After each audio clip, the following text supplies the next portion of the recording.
Welcome back. अब हम बात कर लेते हैं सेंट्रीपिटल फोर्स की।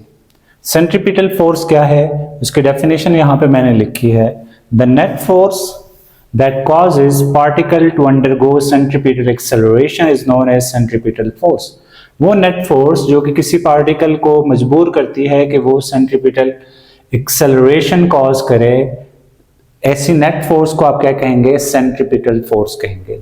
The net force that causes particle to undergo centripetal acceleration, वो फोर्स जो किसी पार्टिकल में सेंट्रीपिटल एक्सेलरेशन कॉज करे उसको आप सेंट्रीपिटल फोर्स कहेंगे।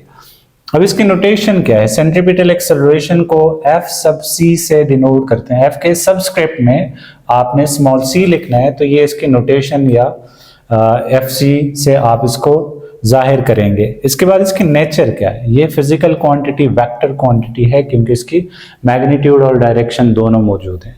इसके बाद इसकी डायरेक्शन किधर होगी? अगर ये वेक्टर क्वांटिटी है तो इसकी डायरेक्शन को किधर होगी? तो इसकी direction towards centre of circle होगी। जैसे centripetal acceleration centre of circle की तरफ डायरेक्टेड होता है, सेम उसी तरह से जो सेंट्रीपिटल फोर्स है उसकी डायरेक्शन भी टुवर्ड्स सेंटर ऑफ सर्कल होती है। तो लास्ट में इसका फॉर्मूला मैंने लिखा है कि सेंट्रीपिटल फोर्स इक्वल है minus mv square over r. Centripetal force क्या है? Minus mv square over are.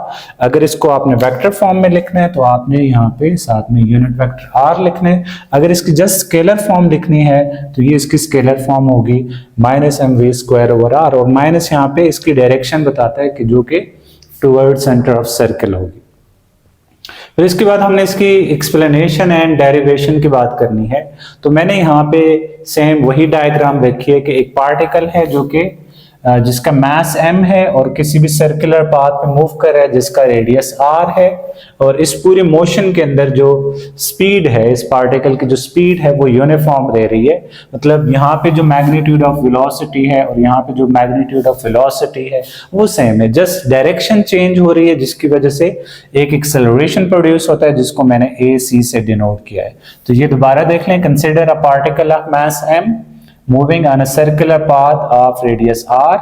कोई भी पार्टिकल है जिसका मास m और वो रेडियस r के किसी भी सर्कुलर पाथ में मूव कर रहा है विद यूनिफॉर्म स्पीड v, जिसकी जो स्पीड है, स्पीड को मैग्नीट्यूड ऑफ वेलोसिटी भी कह सकते हैं, वो v है, और एक्सपीरियंस कर रहा है एक सेंट्रीपिटल एक्सेलरेशन जिसको आप AC कहेंगे। ये एक्सेलरेशन क्यों प्रोड्यूस होता है?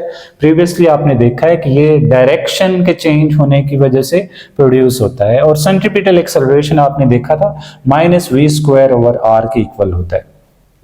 अब अगर मैं यहाँ पे न्यूटन सेकंड लॉ का इस्तेमाल करूं, न्यूटन सेकंड लॉ क्या है कि फोर्स इक्वल होती है मास multiply by acceleration. Force equal होती है मास मल्टीप्लाई बाय एक्सेलरेशन। अगर ये फोर्स सेंट्रीपिटल फोर्स है तो यहाँ पे जो एक्सेलरेशन होना चाहिए वो भी सेंट्रीपिटल एक्सेलरेशन होना चाहिए। तो ये जो वैल्यू है एक्सेलरेशन की, इसको आप इस इक्वेशन में पुट करो। AC is equal to minus v square और ओवर r को आप इक्वेशन B में पुट कर लो। तो इक्वेशन B यहाँ पे कुछ इस तरह से बन जाएगी। इक्वेशन B इंप्लाइज दैट, देखें, फोर्स अपनी जगह पे एज इट इज रह जाएगी, मास अपनी जगह पे एज इट इज रह जाएगा, और एक्सेलरेशन की जगह v स्क्वायर ओवर r और माइनस इसका स्टार्ट में आ जाएगा। तो इसकी जो सेंट्रीपिटल फोर्स है उसका एक्सप्रेशन बन जाएगा minus mv square over r। तो ये इसका एक्सप्रेशन है मैग्नीट्यूड ऑफ सेंट्रीपिटल फोर्स के लिए। FC is equal to minus mv square over r आ जाएगा। FC is equal to minus mv square over r, ये क्या आ जाएगा? मैग्नीट्यूड ऑफ सेंट्रीपिटल फोर्स है। अब अगर हम इसको वेक्टर फॉर्म में लिखना चाहें तो वेक्टर फॉर्म के लिए, इसकी वेक्टर फॉर्म के लिए हमें क्या करना पड़ेगा? जैसा कि आपने पहले देखा था, अगर आपने इसको वेक्टर फॉर्म में लिखना है तो आपने फोर्स के ऊपर एरो हेड डाल देना है। FC is equal to minus mv square over r, and यहां पे यूनिट वेक्टर r आ जाएगा। तो ये इसकी वेक्टर फॉर्म है, ये एक इसकी वेक्टर फॉर्म है in terms of linear velocity, या फिर आप कह सकते हैं टेंजेंशियल वेलोसिटी। एक और भी इसकी वेक्टर फॉर्म हो सकती है, अगर आप इसको मल्टीप्लाई एंड डिवाइड कर दो r से तो ये हो जाएगा FC is equal to minus mv square over r अपनी जगह पे, आर से मल्टीप्लाई एंड आर से डिवाइड किया, ये आर यूनिट वेक्टर अपनी जगह पे एज इट इज रह जाएगा। तो ये बन जाएगा F C is equal to minus m v square over r square, r multiply by r unit vector, ये आर वेक्टर के इक्वल है। तो ये इसकी एक और वेक्टर फॉर्म है। इसके बाद हम बात कर लेते हैं कि सेंट्रीपिटल एक्सेलरेशन की एंगुलर फॉर्म क्या होगी। इसके बाद हम लिख लेते हैं, हेडिंग दे देते हैं एंगुलर फॉर्म।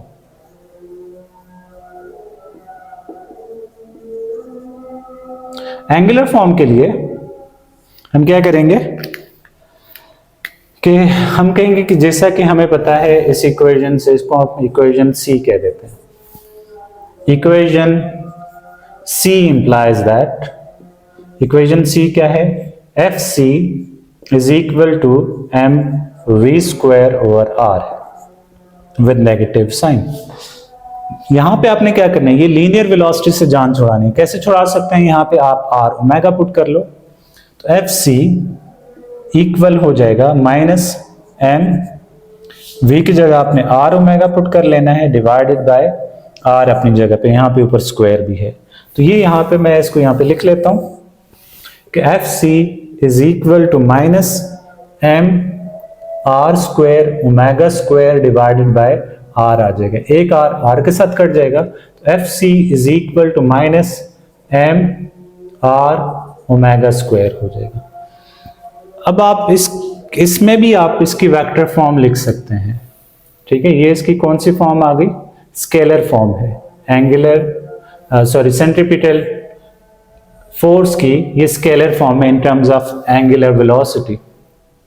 अब आप क्या कर सकते हैं, इसको वेक्टर फॉर्म में आपने लिखना है। इसको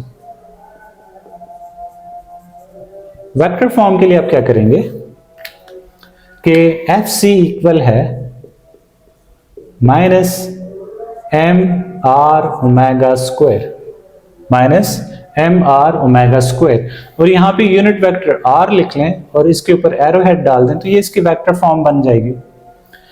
एंड ये इसकी एक वेक्टर फॉर्म है। इसके अलावा वेक्टर फॉर्म बनाने के लिए आपने क्या करना है, एफ सी वेक्टर फॉर्म में इक्वल होगी minus m omega square r and r unit vector.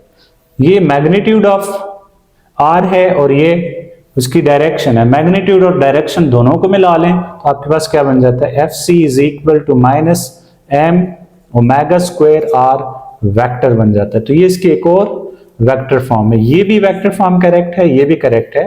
आप दोनों या इनमें से कोई एक फॉर्म आप लिख सकते हैं। तो अभी तक हमने क्या किया, हमने सेंट्रीपिटल एक्सेलरेशन को सबसे पहले डिफाइन किया, फिर नोटेशन, नेचर, डायरेक्शन, फॉर्मूला बताया, फिर उसके बाद उसकी एक्सप्लेनेशन एंड डेरिवेशन की, फिर इसकी ये सबसे सिंपलेस्ट मैग्नीट्यूड के लिए फॉर्म है माइनस, यहाँ पे इसकी डायरेक्शन बताता है। फिर आपने इसकी वेक्टर फॉर्म लिखनी है। वेक्टर फॉर्म के लिए आपने ऊपर एरो हेड डाल देना है और यहाँ पे साथ में यूनिट वेक्टर आर लिखना है। दूसरी वेक्टर फॉर्म लिखने के लिए आपने आर से मल्टीप्लाई एंड डिवाइड कर लेना है। जो मल्टीप्लाई में आर के साथ आया है ये क्या बना देगा, आर वेक्टर बना देगा। मैग्नीट्यूड और डायरेक्शन मिलकर वेक्टर बनाती हैं, तो इसके ऊपर हमने वेक्टर साइन डाल दिया और डिवाइड बाय आर की मैग्नीट्यूड का स्क्वायर आ जाएगा। ये इसकी दूसरी वेक्टर फॉर्म है in terms of linear velocity या फिर टेंजेंशियल वेलोसिटी। फिर आप इसको एंगुलर वेलोसिटी में कन्वर्ट करेंगे। यहाँ पे जो आपके पास लीनियर वेलोसिटी है उसको आप आर ओमेगा लिख सकते हैं। आप इसको एक लेक्चर पहले या 2 लेक्चर पहले देख चुके हैं कि v is equal to r omega होता है।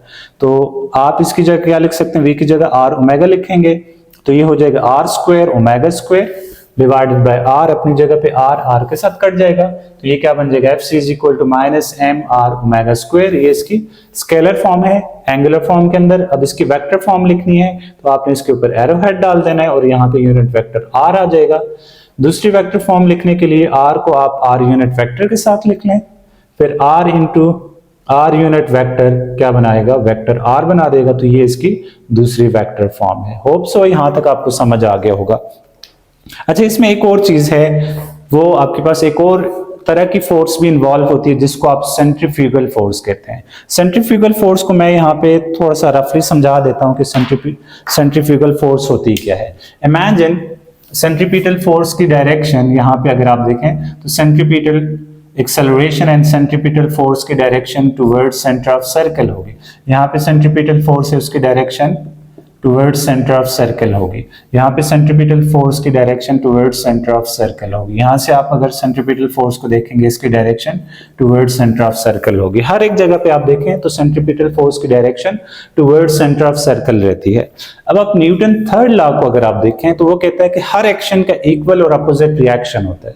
हर एक्शन का इक्वल और अपोजिट रिएक्शन होता है। ये दोनों इक्वल इन मैग्नीट्यूड होते हैं, action and reaction, opposite in direction होते हैं। इमेजिन यहाँ पे जो सेंट्रीपिटल फोर्स है ये एक एक्शन की फोर्स है और इसकी डायरेक्शन इधर को है, तो इसकी कोई ना कोई रिएक्शन की फोर्स भी होनी चाहिए इस पार्टिकल के ऊपर। तो इस पार्टिकल पे बाहर की तरफ एक फोर्स एक्ट करती है जिसको आप सेंट्रीफ्यूगल फोर्स कहते हैं। यहाँ पे एक और फोर्स एक्ट करती है इस डायरेक्शन में, इसको मैं CF से डिनोट करता हूँ, सेंट्रीफ्यूगल फोर्स। ये क्या होगी, सेंट्रीपिटल फोर्स की अपोजिट डायरेक्शन में लग रही होगी। लेकिन एक चीज का ख्याल रखिएगा कि सेंट्रीपिटल एंड सेंट्रीफ्यूगल फोर्स की जो मैग्नीट्यूड्स हैं ये आपस में इक्वल हैं, लेकिन डायरेक्शन क्या होगी, इनकी अपोजिट होगी। अगर सेंट्रीपिटल फोर्स इस डायरेक्शन में है तो सेंट्रीफ्यूगल फोर्स यहां से इस डायरेक्शन में होगी। यहां पे अगर आप देखें सेंट्रीपिटल फोर्स की डायरेक्शन ये आ गई तो सेंट्रीफ्यूगल फोर्स की डायरेक्शन ये होगी।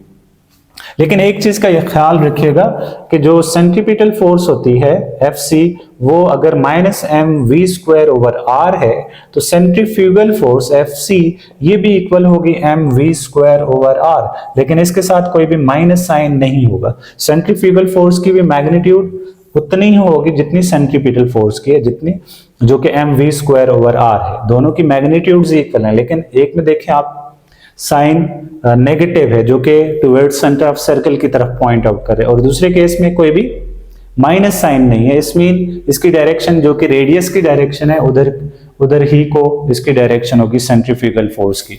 तो सेंट्रीफ्यूगल फोर्स कौन सी है, जो कि away from the centre act कर रही होती है, सर्कल के सेंटर से अवे या किसी पार्टिकल को सर्कुलर पाथ से अवे मूव कराने के लिए ये फोर्स एक्ट कर रही होती है। तो सेंट्रीपिटल फोर्स कोशिश करती है कोई भी पार्टिकल सर्कुलर पाथ पे मूव करे, और सेंट्रीफ्यूगल फोर्स कोशिश करती है कोई पार्टिकल सर्कुलर पाथ पे ना मूव करे, बल्कि वो सर्कुलर जो ट्रैजेक्टरी है उसको छोड़ दे। तो ये दोनों आपस में इक्वल होंगे, लेकिन इनकी मैग्नीट्यूड्स इक्वल हैं, लेकिन डायरेक्शंस अपोजिट होंगी। होप सो यहाँ तक समझ आ गया होगा। नेक्स्ट लेक्चर तक अल्लाह हाफिज।